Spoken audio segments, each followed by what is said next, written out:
Boa noite, amada Igreja do Senhor.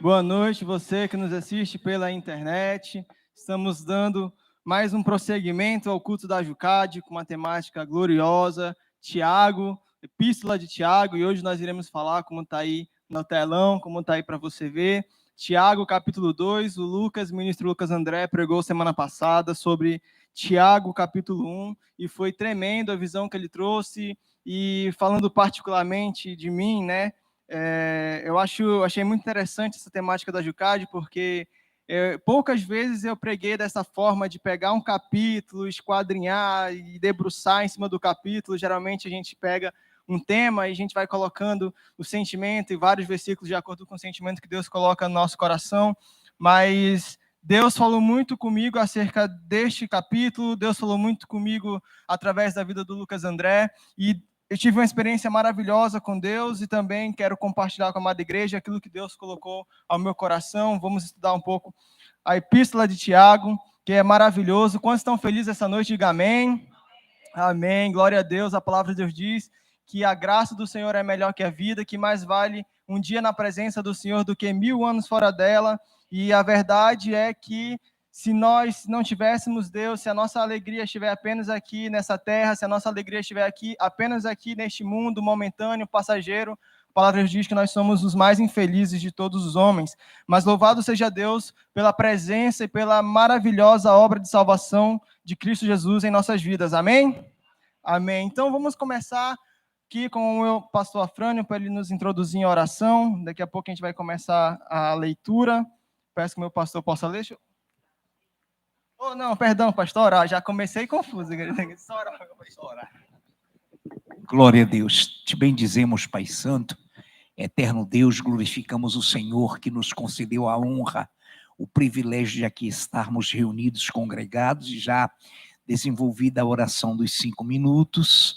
Tivemos uma linda e maravilhosa ministração, lindos e maravilhosos louvores, e agora capacita-nos para que possamos recepcionar essa palavra que já está no coração do teu ministro Ed Filho, já devidamente ungido pelo teu Espírito Santo. Desde já agradecemos ao Senhor em nome de Jesus. Amém. Obrigado, meu pastor. Então, antes de nós darmos introdução aqui, eu só quero dar só mais um aviso, irmãos, que você possa realmente acompanhar toda essa temática da Jucade, porque como nós estamos falando de uma epístola, a epístola é uma carta, e a carta é feita para a gente ler completamente. E como nós estamos dividindo por sábado, então é interessante que você não falte para que você pegue toda a visão bíblica e a visão que Deus tem para a sua vida e para nossas vidas. Amém? Glória a Deus. Tiago, capítulo 2, ele vai falar sobre 2 temas principais. O primeiro tema que Tiago vai trazer às nossas vidas é sobre a acepção de pessoas, e depois ele vai trabalhar e vai reforçar essa ideia, falando entre a relação das obras e a fé. Então, hoje nós vamos estudar essas duas temáticas sobre a acepção de pessoas e a relação entre entre as obras e a fé. E eles são, como eu falei, diretamente ligados ao capítulo anterior, porque no final do capítulo anterior, no verso 27, Tiago vai nos dizer assim: a religião pura e sem mácula para com nosso Deus e Pai é esta: visitar os órfãos e as viúvas e nas suas tribulações, e a si mesmo guardar-se incontaminado do mundo. Ou seja, o capítulo 2, ele tem como base todo esse verso que a gente acabou de ler aqui, que está lá, que foi ministrado pelo ministro Lucas André, onde ele fala que a verdadeira fé, onde ele fala que a verdadeira religião, que ele fala anteriormente, se alguém se julga religioso, se alguém se julga que tem fé, se alguém se julga disso, a verdadeira fé, a verdadeira crença em Deus é esta. Qual? É visitar os órfãos e as viúvas nas tribulações e a si mesmo guardar-se incontaminado do mundo. Ou seja, ele está falando que a verdadeira fé, ela tem dois alicerces. O primeiro é a santificação, é você se separar para o mundo, separar do mundo, é você santificar-se a si mesmo, é você guardar-se incontaminado do mundo, é você guardar a sua vida, é você se blindar, é você se proteger através do Espírito Santo de Deus. E a outra é o amor ao próximo. Então, com base nisso, nós iremos falar agora sobre o capítulo e os capítulos 2, tá bem? Os versos de 1 ao 7, vamos ler aqui rapidamente. para que nós possamos ter e ser bem didáticos no tempo. Diz assim, capítulo 2, versos de 1 ao 7. Meus irmãos, não tenhais a fé de nosso Senhor Jesus Cristo, da glória, em acepção de pessoas, porque se no vosso ajuntamento entrar algum homem com anel de ouro no dedo, com vestes preciosas, e entrar também algum pobre com sorte da vestimenta, e atentardes para o que traz a vestimenta preciosa, e lhe disserdes, assenta-te tu aqui num lugar de honra, e disserdes ao pobre, tu fica aí em pé, ou assenta-te debaixo do meu estrado. Porventura não fizeste distinção dentre vós mesmos, e não vos fizeste juízes de maus pensamentos? Ouve, amados irmãos, porventura não escolheu Deus aos pobres deste mundo para serem ricos na fé e herdeiros no reino que prometeu aos que o amam? Mas vós desonrastes o pobre, porventura não vos oprimem os ricos e não vos arrastam aos tribunais? Porventura não blasfemam eles um bom nome que sobre vós foi invocado? Então aqui nós vemos alguns detalhes interessantes acerca daquilo que Tiago quer colocar. A primeira coisa que ele fala é que se nós realmente temos a verdadeira fé, se nós realmente temos a verdadeira fé em Cristo Jesus, nós não podemos viver fazendo acepção de pessoas. Nós não podemos escolher para nós quem deve ser o bom, quem deve ser o mal. Quem é o que vai ser próximo de Cristo, quem não vai ser próximo de Cristo. Não podemos falar, esse aqui eu vou dar honra e esse aqui eu vou dar desonra. Posso falar assim, esse aqui eu dou desatenção e esse aqui não, esse aqui eu tenho atenção e dou atenção total. E aqui Tiago, ele trata de um exemplo muito interessante, porque ele fala justamente do caráter do homem. E nós sabemos que desde que o mundo é mundo e que o pecado entrou no mundo, o ser humano ele tem uma tendência em sempre honrar aqueles que possuem algum tipo de poder. Sempre, seja um poder monetário, seja um poder social, as pessoas tendem a olhar para aquela pessoa com mais afeição, com mais atenção do que a uma pessoa que tem ali uma classe baixa, por exemplo, que não tem tanta influência, nem tem tanto poder. Isso nós sabemos que isso é da história do mundo. E aqui ele fala exatamente isso. Nós, como cristãos, como verdadeiros adoradores de Deus, nós não podemos olhar para essa questão. Se a pessoa é rica, se a pessoa é pobre, se a pessoa é branca, se a pessoa é negra, se a pessoa é indígena, se a pessoa é europeia, se a pessoa é isso ou aquilo. Nós temos que tratar bem a todos, nós temos que cuidar de todos, nós temos que dar atenção a todos. Nós não podemos fazer nenhum tipo de acepção de pessoas. Amém?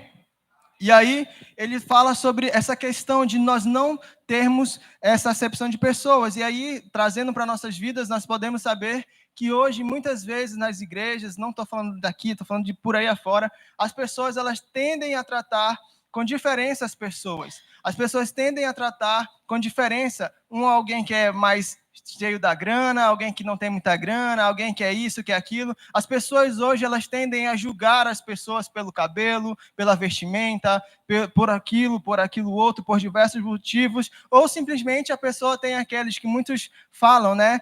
E o santo não bateu, o meu santo não bateu com aquela pessoa. Irmãos, o teu santo tem que bater em ti, porque nós temos que ter cada vez mais apreço e valor e olhar para nossas pessoas, para nossos próximos com amor e zelo. Nós temos que ser receptivos a todos. Eu quero dar um exemplo aqui, a nossa pastora Nayuf. A nossa pastora Nayuf, quando a gente chega, quando tem visitante, ela chega, ela abraça, ela beija, parece que ela conhece a pessoa assim há milênios, assim, parece que ela, nossa, está há 3 anos sem ver a pessoa, e quando entra ali naquela porta, ela fala, ai meu Deus, né? E muitas vezes eu falo até da minha vida mesmo, eu chego com a pessoa porque eu sou tímido, né? Falo assim, opa, seja bem-vinda, é isso aí.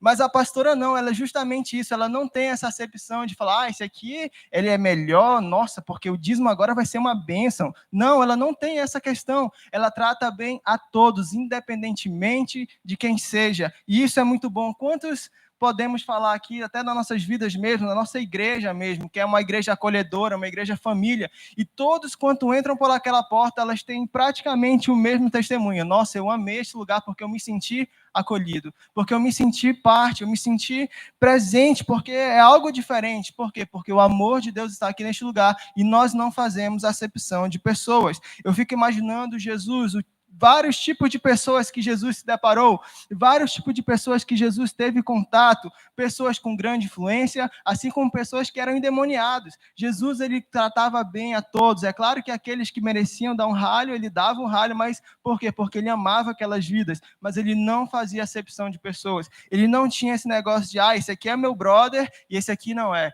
Esse aqui está comigo e esse aqui não é. Ele não pré-julgava as pessoas pelo seu estado, porque senão ele não teria libertado o endemoniado, porque senão ele não teria libertado salvado aquela mulher lá samaritana. Se Deus tivesse acepção de pessoas, nós estaríamos totalmente lascados e fritos.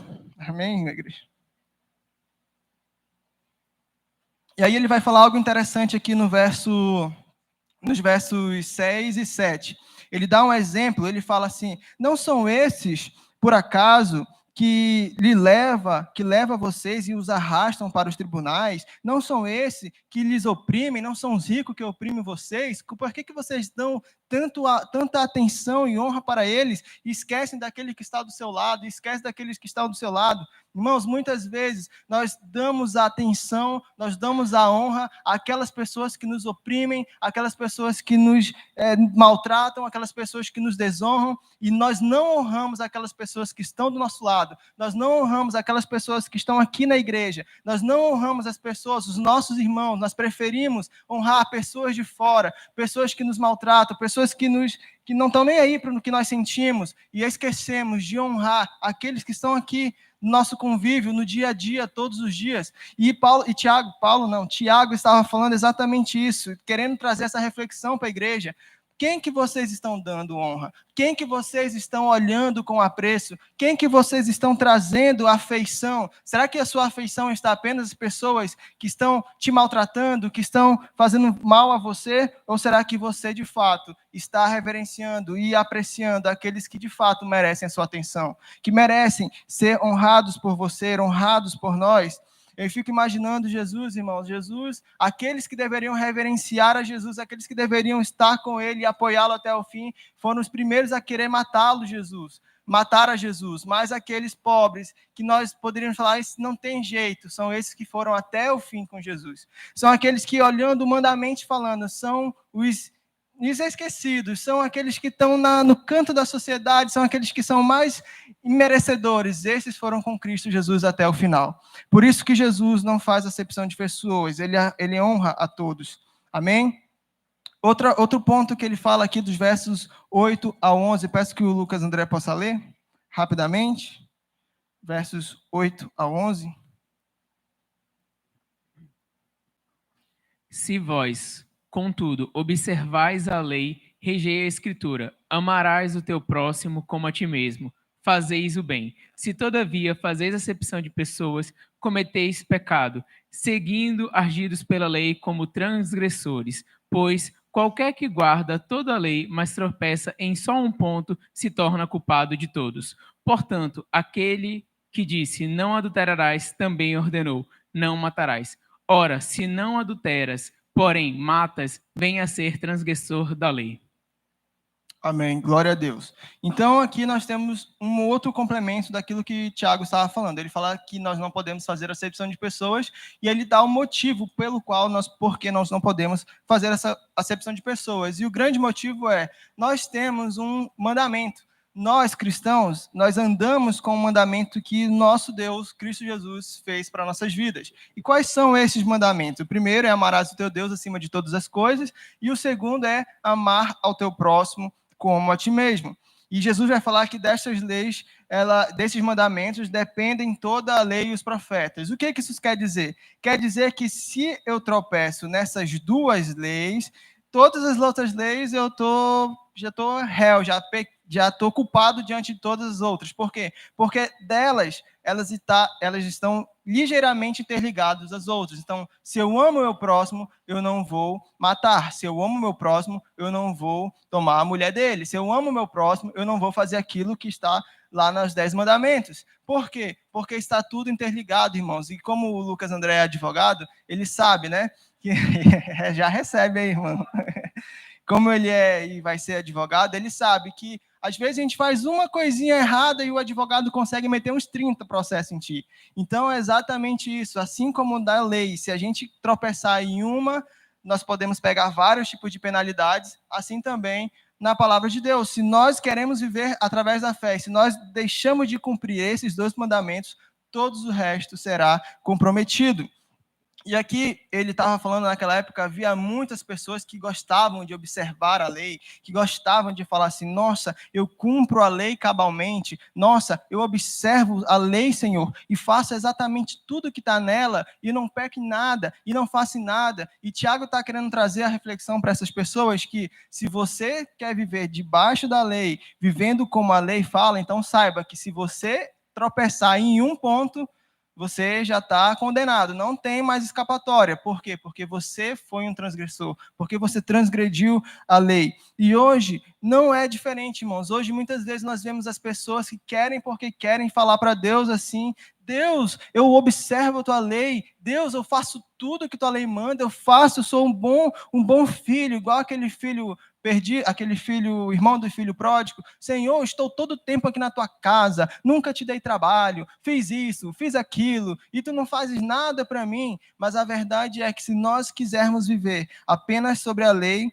lá futuramente a gente vai já ler, nós vamos entender que nós seremos julgados através dessa lei. Então, isso é muito interessante. Tiago lembra que nós não podemos apenas olhar para a lei e tentar seguir, porque nós não vamos cumpri-la. Nós não vamos conseguir cumpri-la porque nós somos falhos e pecadores. A verdade é que nós necessitamos da graça de Cristo, que nós necessitamos da presença de Jesus. Amém? Glória a Deus. Vamos aqui ler agora, irmãos, os versos 12 e 13, que diz assim: Assim falai e assim procedei, como devendo ser julgados pela lei da liberdade, porque o juízo será sem misericórdia sobre aquele que não fez de misericórdia, e a misericórdia triunfa sobre o juízo.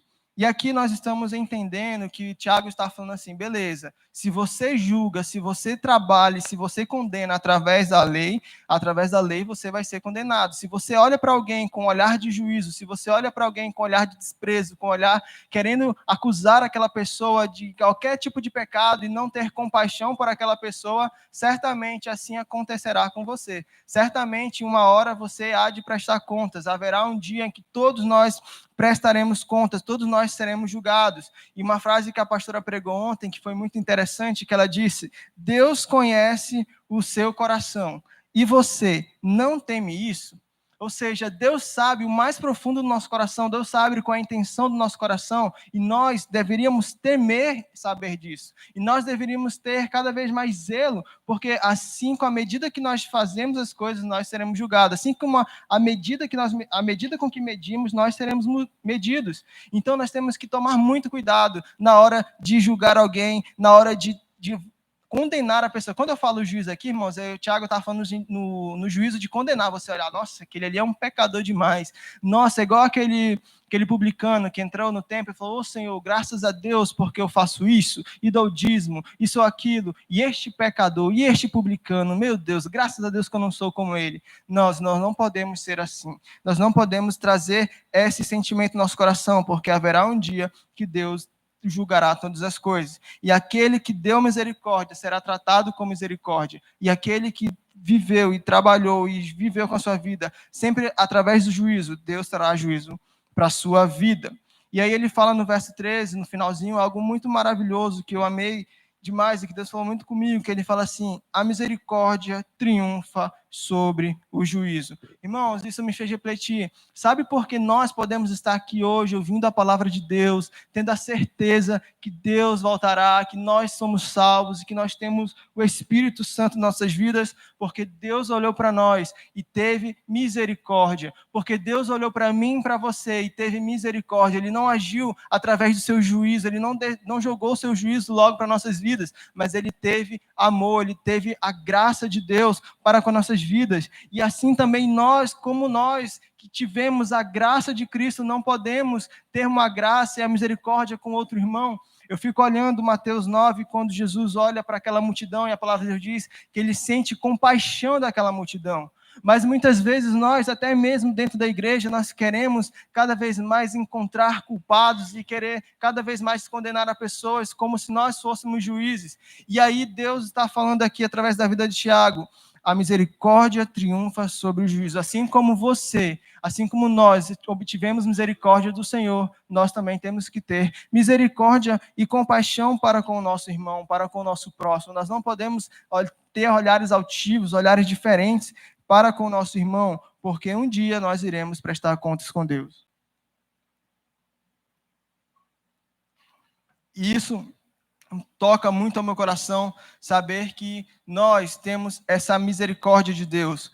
E aí nós não podemos fazer como aquele homem que tinha uma dívida gigantesca com um homem e foi perdoado, mas ao encontrar com outro homem, não se deparou e não conseguiu perdoar uma dívida que era pagável, uma dívida que era simples, uma dívida que conseguia ser paga ao decorrer do tempo. E assim nós não podemos trabalhar e viver desta forma, querendo julgar os outros, sendo que nós obtivemos misericórdia. Amém, amada igreja? Vamos agora aqui nos versos 14 ao 18, que agora nós iremos entrar e falar sobre a relação entre a fé e as obras. Entre a fé e as obras. Aí eu peço que a pastora Nailfa possa ler, se ela está com a Bíblia aí, pastora. Tiago 2, dos versos 14 ao 18. 14 ao 18.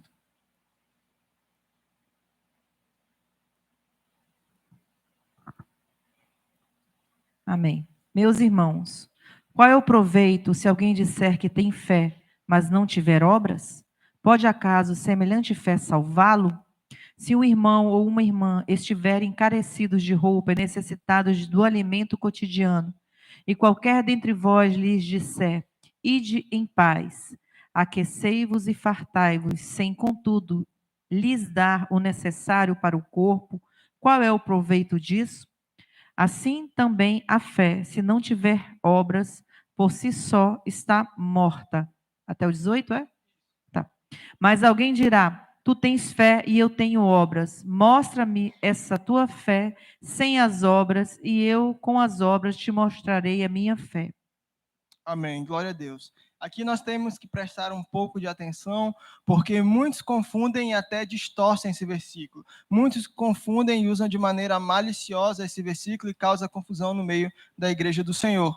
Ele está falando aqui a seguinte questão: meus irmãos, de que aproveita se alguém disser que tem fé e não tiver as obras? Porventura, a fé pode salvá-lo? E aí a gente precisa parar e se questionar: o que é fé? O que é a fé? O que ele está falando aqui em relação a isso? Porque se nós pegarmos na literalidade do que está escrito, que ele fala assim: a fé pode salvá-lo, a fé vai te salvar, a fé não adianta ser salvo, em outra versão está assim, Jesus seria mentiroso ao falar para o ladrão da cruz que hoje mesmo ele estaria no paraíso. E Jesus não é mentiroso, nem estaria iludindo aquele homem. Sim, a fé verdadeira salva. Se nós aceitarmos a Cristo Jesus e termos fé nele, com toda a nossa esperança, nós somos salvos, sim. Mas o que Tiago está querendo dizer aqui? Para que nós possamos entender, nós temos que ter este questionamento. O que é fé? O que é fé?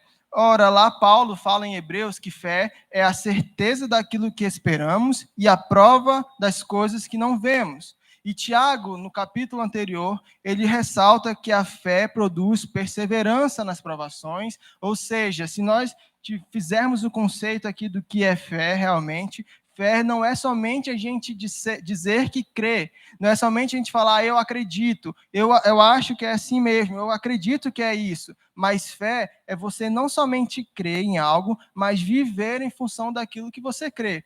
É você não somente acreditar, mas viver em função daquilo que você acredita. Então, eu vou te dar um exemplo aqui para que nós possamos entender.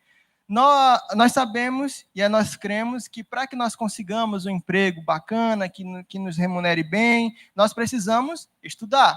E aí o que a gente vai fazer? A gente vai jogar videogame? A gente vai ficar assistindo Netflix? Não. A gente vai de acordo com aquilo que nós sabemos e cremos que é verdade, que se nós estivermos estudando, se nós estudarmos, nós teremos um bom emprego. assim também é a fé. Se nós acreditamos em Cristo Jesus, se nós dissermos que temos fé em Cristo Jesus, tudo que ele fala, todos os seus ensinamentos, tudo que ele ordena, nós iremos cumpri-lo. Por quê? Porque nós acreditamos nele. Nós acreditamos que tudo que ele fala é verdadeiro, que tudo que ele fala é íntegro, tudo que ele fala é reto, tudo que ele fala traz benefícios para nossas vidas, como a pastora ministrou ontem. Tudo que Deus fala é perfeito. Por que eu vou querer fazer do meu jeito, sendo que Deus ele tem o melhor para nossas vidas? Então, fé é exatamente isso, é você viver em função daquilo que você crê. E agora a pergunta é, você tem fé? E aqui eu quero abrir esse parênteses para que a gente possa entender aquilo que Tiago está falando aqui. Tiago, no capítulo 1, fala que nós devemos pedir a Deus sem duvidar. Só que a questão é que muitas vezes nós duvidamos. Muitas vezes nós não acreditamos de fato em Cristo Jesus. E por que isso acontece? Irmãos, muitas vezes porque nós limitamos a Deus. Nós queremos olhar e enxergar a Deus com os nossos olhos humanos, com os nossos olhos limitados. Queremos colocar Ele num frasco, queremos colocar Ele na pequenez da nossa limitação. Então, muitas vezes nós achamos que Deus não pode abrir portas, muitas vezes nós achamos que Deus não pode fazer milagre em nossas vidas, muitas vezes nós achamos que Deus não é suficientemente para nós, que Deus não dá provisão, que Deus não é isso, que dá aquilo. Por quê? Porque nós somos limitados e nós limitamos a Deus. Muitas vezes nós encontramos em situações difíceis e nós não conseguimos acreditar que de fato Deus pode transformar a nossa vida, que Deus pode transformar a nossa realidade, que Deus pode mudar a sorte da nossa vida. E isso aqui nós temos que ter em mente, nós não podemos duvidar de Deus, nós não podemos desacreditar de Deus, mas nós temos que cada vez mais colocar a nossa fé e a nossa esperança nele. Nós não podemos simplesmente falar assim, eu acredito que Deus pode fazer um milagre na minha vida, eu acredito que Deus pode me renovar, eu acredito que Deus pode prover, mas eu fico toda hora desesperado pelo que vai acontecer amanhã, o que eu vou comer amanhã, o que vai vestir amanhã, a conta, aquilo outro, meu Deus, como é que vai ser? Irmãos, Deus está no controle de tudo e nós devemos ter a nossa confiança, a nossa fé em Cristo Jesus. Irmãos, o mais difícil ele já fez, que foi entregar Jesus Cristo para morrer por nossas vidas. Por acaso ele não pode abrir uma porta de trabalho para você? Por acaso ele não pode restaurar o seu relacionamento, o seu casamento? Por acaso ele não pode lhe dar uma cura? Isso para Deus é fichinha, irmãos. Deus, ele é grande e poderoso e a nossa fé precisa estar arraigada e firmada nele. O mais difícil ele já fez. E aqui eu quero brincar, Deus me deu uma namorada, que dificuldade. Que foi conseguir uma porta de trabalho para você é fichinha, irmãos, é tranquilo, ele faz com os olhos fechados. Então nós precisamos ter fé em Deus. E aí Tiago, agora sim vamos entender aquilo que Tiago está falando. A fé morta é resultado de um homem que limita a sua fé. Por ela estar limitada na visão humana, ele não consegue desenvolver a sua fé. Ele não consegue desenvolver a sua salvação. E aqui nós podemos pegar o que ele fala no verso 19, ele fala, tu crês que há um só Deus? Fazes bem, até os demônios creem e estremecem. Crer é apenas você acreditar. Você acreditar, eu acredito, realmente. Os demônios, eles não só acreditam, como eles tremem diante de Deus. Assim também nós não podemos só falar assim, não, Deus realmente é um Deus de milagres. Deus realmente é um Deus vivo. Não, Deus realmente é o Deus que transforma vidas. Mas se a nossa vida não condiz com aquilo que nós proclamamos, com aquilo que nós falamos, a nossa fé é morta. A nossa fé é morta. E aqui entra no que Tiago estava dizendo. Essa é a fé que não pode salvar. É a fé morta. É a fé que a gente fala apenas da boca para fora. É a fé que nós apenas falamos, eu acredito, eu confio, Deus vai fazer, mas eu não vivo em função daquilo. Eu não vivo com a minha fé em esperança em relação a isso. Aí, para remir o tempo, nos versos 20 ao 26, ele vai falar que as nossas obras revelam o que nós cremos, que as nossas obras revelam aquilo que nós de fato acreditamos, e elas não são distintas, elas não podem ser separadas, elas andam sim lado a lado. A obra que ele está falando aqui não é apenas você atravessar uma idosa na rua, não é apenas você servir água para o irmão, não é apenas você vir para a igreja todos os dias, não, ele está falando as suas obras de salvação, obra que demonstra que de fato aquilo que você crê, aquilo que você vive é verdadeiro. Por que, irmãos, que nós estamos aqui todos os dias e congregamos e nos negamos e cada vez mais matamos a nossa carne, matamos o nosso eu? Por quê? Porque nós acreditamos e temos fé em Cristo Jesus, que Ele morreu naquela cruz, salvou os nossos pecados, limpou o nosso escrito de dívidas, e hoje nós temos vida e vida em abundância, e brevemente Ele voltará para nos buscar, para que nós estejamos com Ele para todo sempre, por todo sempre. É por isso que o cristão, todos os dias, ele busca a Deus, ele se entrega, ele faz obras de salvação. Por quê? Porque aquilo que ele professa, aquilo que ele vive, revela de fato naquilo que ele crê. Aquilo que nós proclamamos todos os dias, revela de fato quem nós somos. Não adianta, irmãos, nós virmos todos os dias para o culto ficar falando glória a Deus, Senhor, aleluia, e cantarmos os louvores, e chorarmos nas vigílias, e chorarmos diante dos louvores, se a nossa fé não produz nada em nossa vida. Se a partir do momento que nós saímos daquela porta, a nossa vida revela que de fato nós estamos distante do Senhor, que nós precisamos sim de um avivamento de Deus, que nós precisamos sim de um chacoalhar do Senhor, que nós precisamos sim entregar a nossa vida a Deus. Se a minha vida não revela a verdadeira adoração, como foi pregado aqui ontem, nós não temos a fé que salva. Nós temos uma fé morta.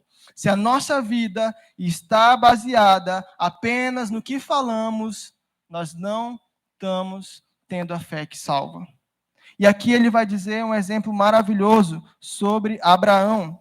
No verso 23 ele diz assim: e cumpriu-se a escritura que diz, verso 21, porventura Abraão, nosso pai, não foi justificado pelas obras quando ofereceu sobre o altar o seu filho Isaque?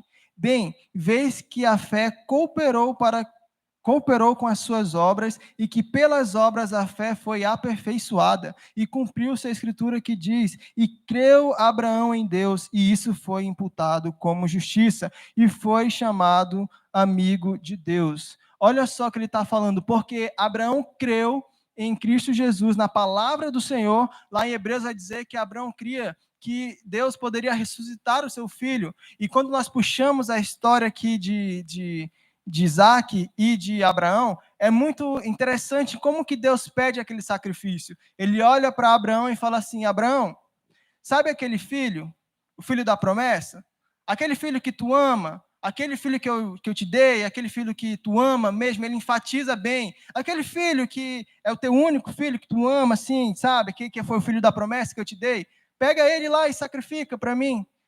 Eu imagino assim a reação, a cara assim de Abraão. Mas a sua fé estava em Deus. Abraão cria que Isaque poderia ser ressuscitado, que Deus poderia fazer a sua obra, e Deus fez naquele momento. Então, nós devemos viver cada vez mais de acordo com aquilo que nós professamos. Nós não podemos ser um cristão, eu ia usar um termo, mas não vou usar, eu ia falar pau oco, irmãos, pau oco, que só é um oquidão por fora, sepulcaiado, melhor falar assim, que tá bonito por fora, e que fala, que professa, mas por dentro precisa de uma transformação. Como diz aquele louvor, nós precisamos ser transformados de dentro para fora, nós precisamos de uma transformação de dentro para fora, nós precisamos entregar a nossa vida de fato a Cristo Jesus, para que aquilo que nós fizermos no dia a dia, aquilo que nós fizermos nas nossas vidas, no nosso trabalho, na nossa faculdade, aonde quer que sejamos, reflita a glória de Deus. Se a sua vida não reflete a glória de Deus, a sua fé está morta.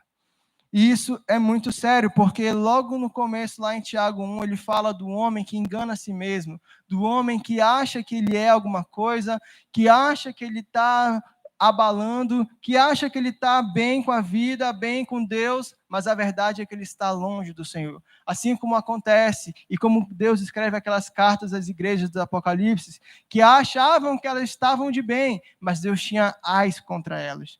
Que Deus não possa ter ais contra nossas vidas, irmãos, mas que possamos viver cada vez mais inteiramente ligados em Cristo Jesus, cada vez mais sabedores de que nós somos irrepreensíveis diante dele. Momento, amada igreja.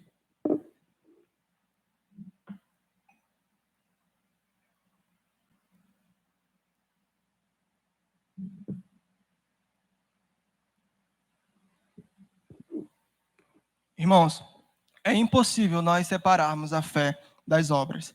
É impossível nós separarmos a fé das obras, porque as obras elas vão revelar de fato aquilo que nós cremos.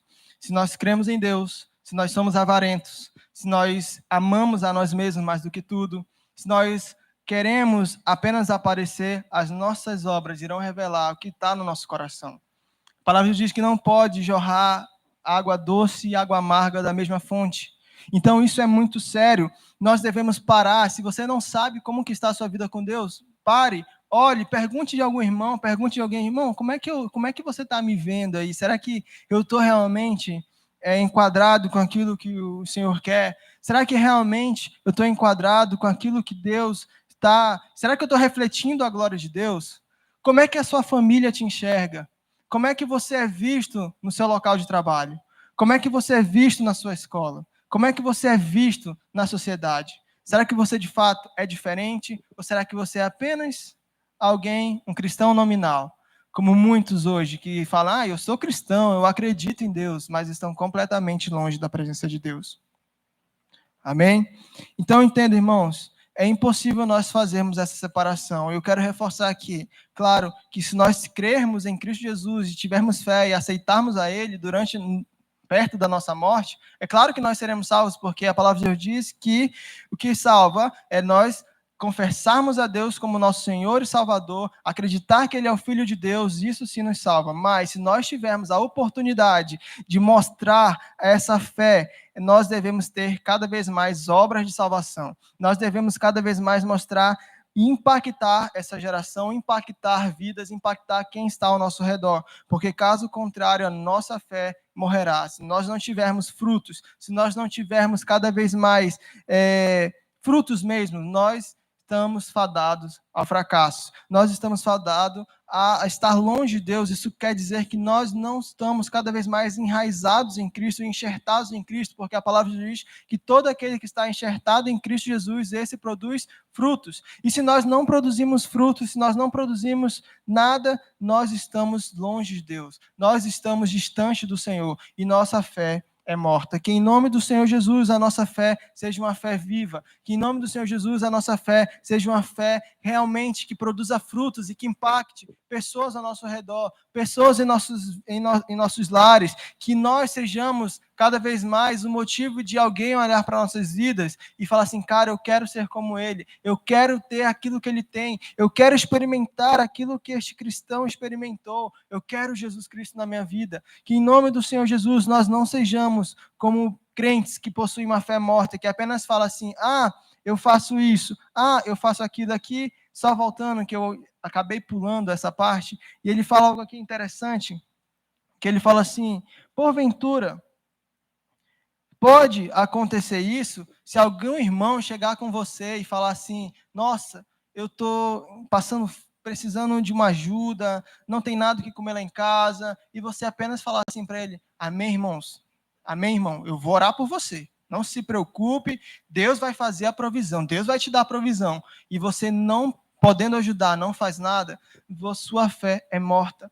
Assim também, como se algum irmão chegar comigo e falar assim, Ed, poxa, eu estou precisando de ajuda, eu estou viciado em pornografia, eu estou viciado e eu preciso sair disso, eu não sei como sair, eu não estender a minha mão, falar, irmão, vamos orar aqui e estar junto com ele, e acompanhar ele, e buscar a Deus juntamente com ele. Se eu não fizer isso, significa que provavelmente a minha fé está morta. Por quê? Porque a nossa fé tem que ajudar o próximo, porque a nossa fé tem que acolher os nossos irmãos e fazer com que o corpo de Cristo seja cada vez mais enriquecido e seja cada vez mais fortalecido para a honra e glória do nosso Deus. Então, em nome de Jesus, o Ministério de Louvor já pode subir. Em nome de Jesus, que a nossa fé seja de fato, de verdade, viva, que a nossa fé produza em nós frutos, que a nossa fé realmente produza em nossas vidas cada vez mais frutos dignos de arrependimento, e que nós possamos ser verdadeiros cristãos para a honra e para a glória do Senhor Jesus, em nome de Jesus. Amém. Essa foi a palavra que Deus colocou no meu coração, amada igreja, se chama Pastor Anailson.